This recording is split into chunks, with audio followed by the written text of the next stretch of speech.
I'm Paul Moffat. I'm Jan Moffat. And this is Clockworks, a Legion podcast. And we've got some good things in the works for today. I think it's about time we recorded another podcast. We've got it coming out like clockwork. No. And we're going to be all over the... No. Okay, I like the puns, but are we done with puns? You'll just have to wait and see. Okay. We are doing a season wrap-up episode today. Part 2. Part 2. If you listen to our first part of our season wrap-up, you already know the story we're about to tell you, but we recorded a season wrap-up. It was really long, longer than we thought it should be, and so we decided to break it up into a few more digestible chunks. So you're going to hear 30 or more, I don't know. Several, many chunks. So you're going to hear another chunk of it today. As with the previous season wrap-up episode, what you're about to hear was recorded as part of something longer. So if we say something about soon we'll talk about, or last we just finished talking about, You'll understand why that is. Yeah. What we're talking about today... We're talking about themes this time. So we want to go through all the different themes that we've noticed in the whole season arc, in season as a whole, things that we couldn't talk about with the individual episodes. We're going to talk about the whole time. That's right. The big ideas. Big ideas. So without any further ado, let's get to it. All right. We're going to look back over the whole season and talk about some of the things that have stood out to us and that we think deserve a little bit of a closer look. Because if there's one thing we don't do here on Clockworks, it's a close look at things. So first, I think we should talk about the overall themes of the first season. What are the big ideas that the whole season has been talking about? And the major one, I think, to start with, is reality. Yes. All right. So we really move between not reality and memory and what is real. And in the very first episode, we get all these things thrown at us and we don't know. We have all these mental institution tropes that that you come into this already knowing, but it kind of defies all of these tropes right away because it turns out he's not mentally ill. He has powers. Yeah, the basic premise of the show immediately is casting reality into double question, right? Yeah. Because where you start is the real world is the world as we usually experience it. And so when things seem weird, that's not real. And you're in a mental hospital, and so you think the things that he's seeing that are strange are delusions and they're not real. And I'm on solid ground because I know what's real and what's not. And then it throws a loop in that, oh, wait, those things might actually be real. And then it throws another loop in that but they're not real in the way that he thinks they are. And throughout the show, there's a lot of characters being pretty sure about what is real and what's not and the nature of reality, and they are usually wrong. Right. Wrong. So the people at Clockworks think that David has schizophrenia, but they're wrong. What they believe is the truth about, or you could even back up. David thinks there are voices in his head, but he's wrong. He has a mental illness. He's schizophrenic. But the people at Clockworks think that he's schizophrenic, but they're wrong. He is a mutant who is telekinetically hearing voices. Mm-hmm. But the people at Summerland think he's a mutant who's hearing voices and he's not schizophrenic, but they're wrong. He is schizophrenic. There are multiple people in his head, and one of them is the Shadow King. Schizophrenia and multiple personality disorder are different things. And I feel like sometimes on this podcast we failed to acknowledge that there are people in his head, but he also has schizophrenia, and those aren't the same thing. Or maybe Legion isn't doing a good job of differentiating that. Okay, it means you're hearing things and you're experiencing delusions of things, but there is an actual thing called multiple personality disorder. Which is a different thing. Which means you take on the personality, and so that's not what David has at all. Yeah. Unless he's being possessed by the Shadow King, but that's not anything to do with mental illness, that's to do with the Shadow King. So, I mean, we started off, in our discussion of Legion, we started off like, is there a possibility that he's both mentally ill and have mental powers? And now that we've done the whole episode, we've done the whole season, Yeah, I think so. I think that it's both. I think it was both all along, that he is still ill. And whether the Shadow King made him ill, or whether he was predisposed to mental illness from birth or whatever, it's still there. That illness is still in him, and it doesn't matter what caused it, really, in the end. Like, because the Shadow King has been with him since birth, there's no separation of him and the Shadow King. It's an illness that comes from trauma rather than from whatever else, mental illness. Or unless it's not. Unless it's just, I mean, we've slid a little bit from talking about reality to talking about mental illness, but those are connected on this show, and in general, like the nature of his delusions helps us understand what reality is. Throughout the show, one of the things on a kind of deeper philosophical level that I think the show is interested in is, like, what does it mean for something to be real? Yes. Which we've already started talking about when we talk about mental illness, that, like, if the Shadow King is creating, I mean, what Carrie says in episode 6, he does have schizophrenia because there's another person in his head who's speaking to him. Yes. It's not a mental illness, but it's a mutant, but it is schizophrenia. And so Carrie is saying, like, this thing is real because he experiences it, right? And that goes back to, like, if his delusions are what he experiences, what is the difference between a reality that you experience because of a mutant, or a reality that you experience because of chemicals in your brain, or a reality that you experience because you're watching a TV show where they do weird things with the camera?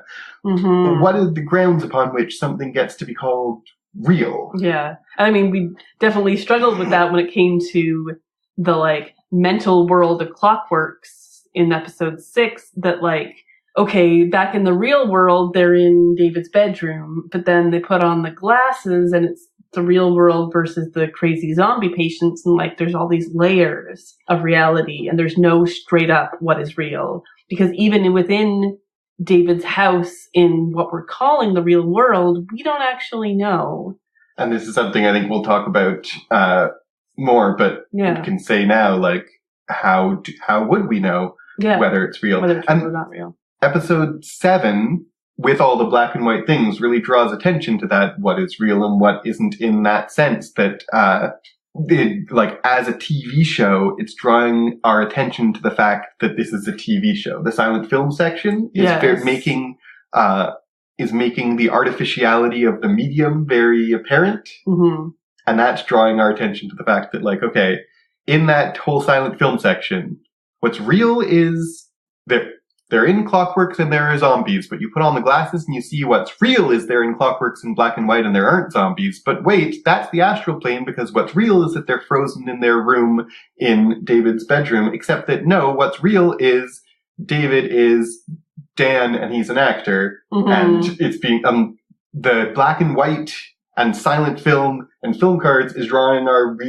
really drawing our attention to the fact that these are actors and it's filmed because it isn't trying to be realistic anymore. Because one of the things that surrealism does is it alienates you from the text to cause you to question the nature of reality and representation and fiction. And what I've brought up over and over in this podcast is the fact that it's not rooted in time, and that time is messing with reality, is that you have all this 70s stuff and 60s stuff, and then suddenly they're talking about email, and there's a modern computer, and there's a remote control, like it's the 80s, and there's just like, wait a minute, what decade is this even taking place in? You don't, like, there's no grounding in that. And so the reality of this show is completely timeless, with this kind of 70s aesthetic mostly taking over. I think one of the moments in the show that, for me, is the clearest statement of the show's interest in what actually is reality, not just what is real in the fiction of the show, but what constitutes reality, is when the Shadow King's talking to David about how love is chemicals in the brain. And we talked about that at the time. Yeah. But it's exactly, if love isn't real because it's chemicals in the brain, then is anything real? And this is something, this is why psychedelic art is intellectually appealing in general, and why the show is intellectually appealing, because it's not just about, is David seeing what he sees?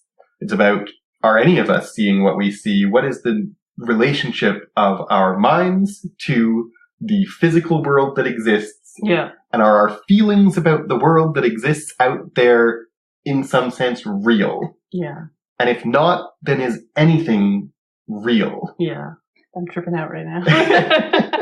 So let's move on to some of the other themes of, there's a big theme of power in this, and we see a power struggle between David, who is this ultimately powerful mutant, and then we have Division 1, who's coming for him because of his power, and we have and we have Melanie coming for him because of his power, and they all kind of claim they don't, but they all want to use David because of his power, because their own power is threatened.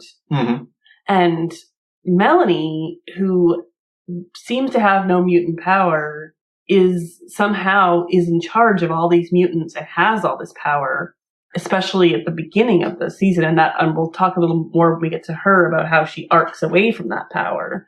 And this is one of the things I like what you're drawing attention to. This is a thing, we call them mutant powers, right? Yeah. And sometimes on, I think especially of Smallville TV show, they always wanted to call them abilities instead of powers. Mm-hmm. And that was stupid. And one of the reasons it was stupid is because power is a major theme in superhero stories. Mm-hmm. It's about not just, the ability to shoot laser out of your eyes, but how that represents the concept of power. Yeah. And so exactly what you say, I think, is if Melanie has mutant powers, we haven't seen them, except that Melanie does have mutant powers. She has Batonomy's mutant powers, and she has Carrie and Carrie's mutant powers. Yes, exactly. She has power over mutants. Yeah. And she wants to have David's mutant power. Mm-hmm. So in a real sense, Melanie does have a legion of mutant powers. And Division 3 came into existence because something is threatening the power of the government, of humans in general, that they realize that there's these mutants that are threatening what they can do. And we have Clark in the very last episode, talking about, who wins in that childhood, in that sandbox, your child or my child. Your child is going to have, the ability to not just throw sand in my kid's face, but to decimate him without thinking. And this is one of the things that superhero stories in general and X-Men stories in particular are always about, the use of power.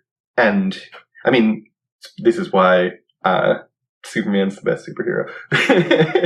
Because that's not what we're getting into here. That's not what we're getting into. But the concept of, giving someone power drives a narrative, but thematically what you do with power, whether you use power to help or to dominate or to protect, or once you have power, what do you use it for? And who do you have power over? And what do you, how do you deploy that power?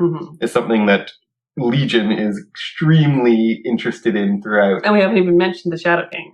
And that's, once again, just like what we said about reality, one of the clearest statements of that theme is in that same speech by the Shadow King Lenny in episode 6, where she says, God is the only creature that matters because of power. Yeah.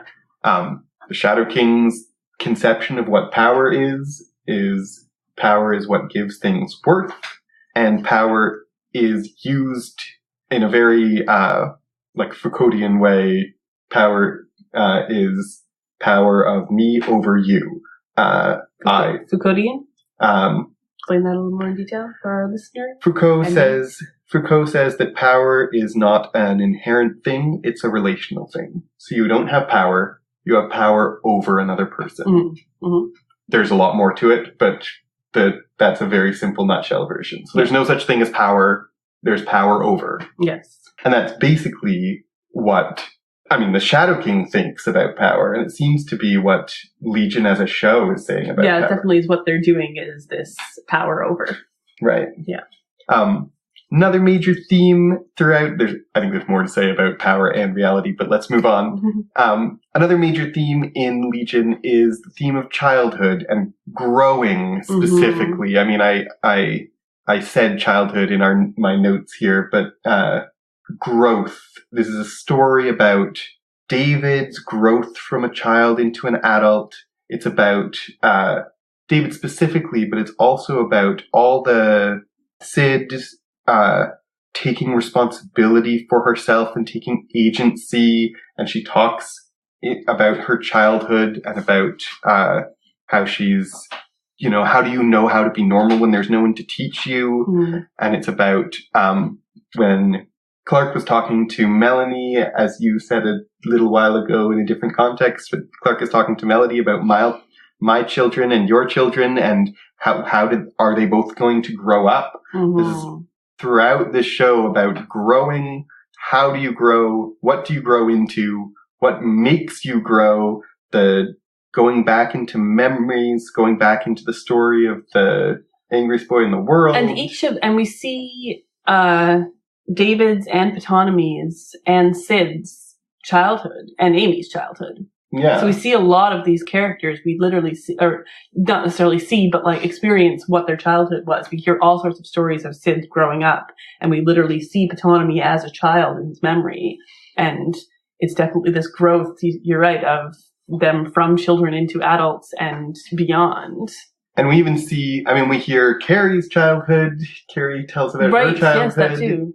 And we see kind of literalized Carrie and Carrie, where male Carrie is an adult and female Carrie is a teenager. Ember Midthunder is actually older than Rachel Keller, so the actress but she plays her she's so young. And if she's not a teenager, she's like a young adult and she behaves as an adolescent. Yes. And their relationship, when they start at the same person, they start at the same point, mm-hmm. but they grow at different rates. This is really casting a light on and attention on the story is about growing into adulthood and into power and into relationships and into, like, David and Sid are having their first adult relationship. Mm-hmm. David had Philly, but that relationship was in many ways an adolescent relationship, especially on his part. Mm-hmm.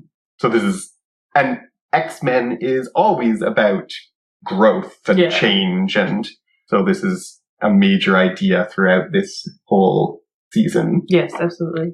Another big theme to notice in this season is the theme of identity. Who are you? Mm-hmm. Is a big question that Legion is interested in. Yeah. And it's especially, as with all of these, I think it's especially in David. Mm-hmm. But it's also in the other characters too.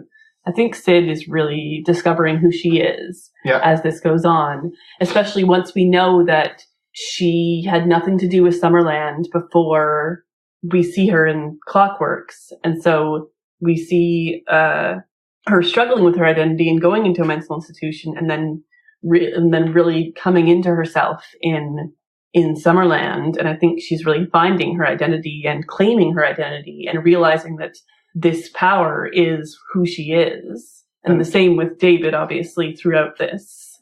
And we can go through the minor characters, but Ptolemy, remember, that's not his name. Mm-hmm. Exactly. His name isn't Ptolemy, it's Paul, unless maybe it isn't, but in the Clockworks mental world, his name is Paul, and Ptolemy literally means throwaway name. Yep. So who is Ptolemy? Mm-hmm. And think about Melanie, who is so, it turns out, what she seems to be is the leader of this group of mutants, but she's not a mutant. Yeah. And she's, as we go through the season, we find out more and more that she's fixated on her husband. Yeah. And so her identity becomes more and more connected to him and his identity. Mm-hmm. And then we have Oliver, who himself has forgotten who he is, forgotten who she is. And if he forgets who she is and what his place in the world is, has he lost his identity? Yeah. We have Carrie and Carrie, who share a name. Mm-hmm. I think Carrie's, the female Carrie, I see it differently in my head when I pronounce it. Female Carrie is really her, this is very much an identity story for her. We see throughout is her change and figure out, like, what is, maybe I do have an identity. In just these 8 episodes, right. It's a real big change in her. And I hope that in the future seasons, we'll see more of this Carrie figuring out who she is apart from Carrie. And even the fact that, like, when we are talking about them, we can't make it clear which one we're talking about. Yes. Is, because their identity is interchangeable in a problematic and muddy way that is commenting on what identity is. Mm-hmm. And then the major case of that is David, and the major statement, I think, of this theme is put in Lenny's mouth in episode 8, If I Ruled the World, where he says, you ever make soup? The soup speech. Lenny and David are mixed together and you can't separate them. Mm-hmm. And that's, in some sense, that's a symbolic statement on Lenny represents David's trauma. Yeah. And so your identity can't exist without your trauma. Absolutely. And in another sense, she also represents your relationships. Who you are is shaped by the people that you know and interact with. And when you take the people that you know out, you're not the same person anymore. Yeah. And how can David's identity, like, how can he exist without the Shadow King? Yeah. Without Lenny there? Like, he's not anything. Like, it's been since he was born. Like, you just cannot pull her out. Like, I think in the next seasons are going to be interesting of, like, how does he cope with that missing element, that missing limb, as he says, even. And we see that exact dynamic played out in different ways with Carrie and Carrie. Yeah, exactly. Like, how does Carrie exist without Carrie? Yeah. With her pulled out of him. Yeah. And I mean, we should talk about that a little bit on how each of these minor characters reflect a part of David, and David has two people in his head, and we have Carrie and Carrie reflecting that. David has trouble with his memories, and we have Ptolemy, who exists in memory and is control in his he doesn't control memories, I guess. He just can show memory. And then, not to mention, I mean, if we're going to talk about identity, the last thing we really should talk about, we talked about how Sid is finding her own identity, but we didn't talk about how she moves into people's bodies. And so, is your identity your body on Legion? No, definitely not. Your identity it's your soul, because it's not even your brain, it's not your body, it's something else is your core identity. And we see how confusing that gets in the end of episode 8, when everyone's switching bodies and we just can't keep track of who anyone is. I drew a chart and I still can't figure it out. I think that's deliberate. I mean, in terms of the theme of identity is where that muddiness makes the most sense to me, because it's about how it is unclear who anybody is, right? And it's them coming together as a team, that they're developing this team identity, which is another one, that the Summerland people are bringing David in, and he's becoming a part, his new identity is a part of this whole team of people. And the edges of that are a little bit flexible in that we have Rudy and we don't have Rudy, and we have Amy is there for part of that. And like, there's this whole like mutant team dynamic of like, they're not the X-Men yet or whatever, but they are. And we have Division 3 as another group that is a group identity. And that really develops throughout the season as well. I mean, and on the theme of identity, Clark is another great example of, we talked about this when we talked about the season finale episode, but he has a different identity, whether he's wearing his burgundy his burgundy representative of Division 3 uniform, or whether he's acting as a human with a husband and a son. Exactly. Like, his identity changes. And his behavior changes, and how we perceive him changes, and how he perceives the world changes, depending on who he is at that moment. And where this is fundamentally, at its very, very core, a superhero show, it's based on comic books, it's about superheroes, it doesn't have secret identities. No. No one's power is a secret. People don't know that their power is a power. Yeah. They think that it's illness. But no one is, and like even Clark, you might think at first like, oh, he's got this husband and son and they're kind of separate from his Division 3 world. But suddenly we see, oh no, his husband is also in Division 3, also there. And so there's no secret identities in this at all. And even code names. The title of the show is Legion, which is David Haller's code name in the comics. But there's no code names. Yeah. They don't call him Legion, he's not Cyclops. There's no Iceman, there's no Wolverine, there's no nothing like that. They're all who they are. Because their identity... the Shadow King. And the Shadow King is never who she is. Yeah. And that's interesting too, that the many different Lennys, Lenny, Benny, Shadow King, King, Devil with Yellow Eyes, we have so many names for what turns out to all be the same person or not the same person, or the angriest boy in the world. And that's also all about identity, that what is something if not what you call it. Yeah. That's why we continue to call her Lenny, even though she's not. Yeah. Connected to the theme of identity is the theme of memory. And I think not just in Legion, but in general, memory and identity are really connected to each other. Mm-hmm. But particularly that's true in Legion. And there's, I think, a few aspects of memory that I wanted to talk about, or I think we should think about and draw attention to. I mean, if we think just about how memory is working on Legion, how we're drawing attention to memory, we have the major thing that Melanie does is memory work. Yeah. We have Autonomy, who's running around in people's memory. We have the Shadow King, who's infected his memories. Infected and is deleting his memories. Yeah. And so it's all, and we have Oliver, who has trouble with his memory and can't remember. And those are all, with Oliver and with the Shadow King infecting David's memories, those are all connected to the concept of identity, because when the Shadow King is erasing David's memory, he's keeping David from understanding who he is. And when Oliver can't remember things, he, in some sense, isn't who he should be. Mm-hmm. But there's also just the show is very interested in exploring the concept of memory. And the idea of how memory shapes a person, mm-hmm. and how we can, if we look back, like all the memory work that Autonomy does with David, and we know he does with other people, is all about, if you can see your memory through a different lens, then it's a different thing. Then you know yourself better. Then you know who you are. Yeah. And what the truth is.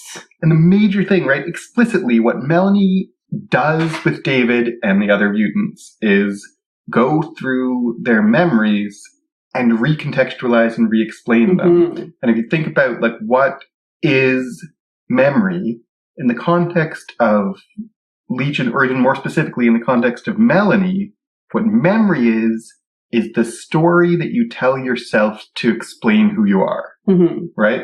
And so she goes back through the memories with Autonomy's help and changes the story. Yeah. And that's really connected to, I mean, that's not miles away from how therapy works in general. In general, yeah. You talk about your childhood, talk about your past, and work through those things. And even memory is not just your childhood, but memory is, yesterday. Mm-hmm. Memory is David remembering, he was at the mental hospital, a month ago or whatever. It's not just ancient history, it's recent history that is involved in memory. So to me, it seems to me like the three big touchstones for talking about memory as a theme in Legion are Autonomy and Melanie and the memory work. Mm-hmm. And the way that I understand that, what I think that is important for is all the connection to identity and to story, and how you understand who you are is you reinterpret your memory. Yeah. But another major touchstone for the concept of memory on this show, to me, is the moment when Autonomy and Sid are in Dr. Poole's office, and Autonomy takes the memory out of the tape recorder. Yeah, objects have memory. Objects have memories. Mm-hmm. What do we think that means in terms of what memory is? Because explicitly, Autonomy's power has to do with memory. Mm-hmm. It has to do with whatever happened to that thing before this moment. Yeah. So it includes objects. So that's a basic question of what memory is, right? Mm. Is memory something that happens in your brain, or is memory something that happens in time? Well, at first, it really feels like Autonomy's like, memories don't lie, they're just there, we're seeing what happened. And then later on, it shifts to memories can lie, there can be things that are there and not there, and he asks David, did you really read that story as a kid? Was that really a real book? well, if memories don't lie, then of course that's a real book. But it's not. It's whatever David's memory of his life is. And even when Ptolemy says, these memories are real, they haven't been altered, it always looks different, you can tell. Mm-hmm. That itself is an acknowledgement that memories can be altered. Memories can be altered. So memories do lie, he's just good at telling what the lie is, right? Yeah. And then think ahead to, in The Undiscovered, when Ptolemy and Sid visit Philly and find out that Lenny was Benny all along. Yeah. But Ptolemy was in that memory and it didn't look like Benny. So, and was in Philly's memory and it didn't look like Benny. Until he knew he didn't know. So at this point, at that point in Legion, we, the audience, know for sure that memories lie, not just David's memory, like Ptolemy's conception of memory as a thing that,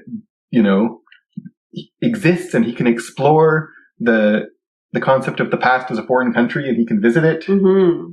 That falls away, right? Yeah, absolutely. And maybe that's why Ptolemy gets so much angrier as we go, because he discovers that what he thought his power was isn't really his power. By meeting David, he has to recontextualize. And his whole sense of who he is and the nature of the world falls away.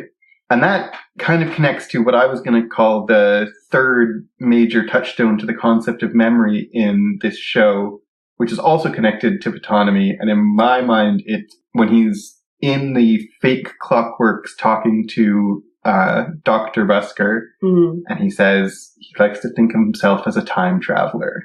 Mm. That's how Ptolemy sees memory, is he can travel to the past. And that's connected. I mean, I think that makes perfect sense with the idea of you can feel, he can sense an object's memory, because what he does is more travel. It's more about time manipulation than it is about mind manipulation. Yes. Yeah. Or at least he thinks it is. He thinks it is, but maybe it's not. And we get, that changes throughout the show. And I think there's two questions that have to come from that, right? And the one more obvious one, the one more surface one is, what's the nature of Ptolemy's power? Is he someone who's traveling in time, or is he someone who's traveling in another person's mind? Or objects' minds. Or objects' minds. Because objects don't have minds. Yeah. Unless they do. Yeah. A lot of the clues we get say that it makes more sense that he in some way travels through time, gets a picture of what has happened in the past through some object or person's perspective. Mm-hmm. But we also get a lot that undercuts that when he sees things wrong because the memories have been changed. Yeah. And then a deeper question tied to that is, what is memory in general? Yeah. I went to a talk once about time travel, that claimed that the person was arguing that we're wrong when we think that time is a straight line, because the past literally exists in the memory. Mm. So when you remember, you jump around back and forth in time, and the past isn't a straight line backwards. Yes. It's unconnected blocks, and he was saying that's actually what the past is. Yes. And that's, slight spoilers for the movie Arrival. Right. That's kind of how memory works in that. It's blocks of time moving all around, and it's from a non-linear perspective. And possibly Ptolemy is living his life from this kind of non-linear perspective. And there's a philosophical question of how memory works. Is that what time really is? Hmm. Because it's advanced time travel. Exactly. It's the thing that they talked about. This is advanced time travel. Yeah. So those are the themes that I hoped we would talk about. Absolutely. Do you have any other themes that you want to go over? I think that mostly wraps it up for me. Okay. There's a lot of cool stuff in this show, and I just feel like we could go on and on about it for years. But. I think we could. So if you think there are major themes, major ideas that this show has been playing with all along that we haven't addressed, by all means, please talk to us, send us an email, send us a tweet, and we'd love to hear about it. Absolutely. And if you think there are minor themes, there are plenty of minor themes or an idea of a particular episode that we didn't go into today, but that we'd love to hear your thoughts about. Absolutely, yeah. You can find us on Twitter at ClockworksCast. Our email is clockworkscast@gmail.com. And our website, Goodstuff.fm/clockworks. If you like this podcast, please consider rating and reviewing us 5 stars. Or higher. It helps people find the podcast, which helps us. And if you like us and want to support us in a more tangible way, patreon.com/clockworkscast. And we're working on a different thing that's a little different from Clockworks, but it's about kids' movies and delving deep and how much we love analyzing and delving deep into things. It's about, we watch movies with our kids and we think about the themes about those. And so we would love to start up that podcast pretty soon. Yeah, so look for that soon. It's called Way Too Seriously. Thank you very much for joining us today. I've been Paul Moffat. I've been Jan Moffat. Goodbye.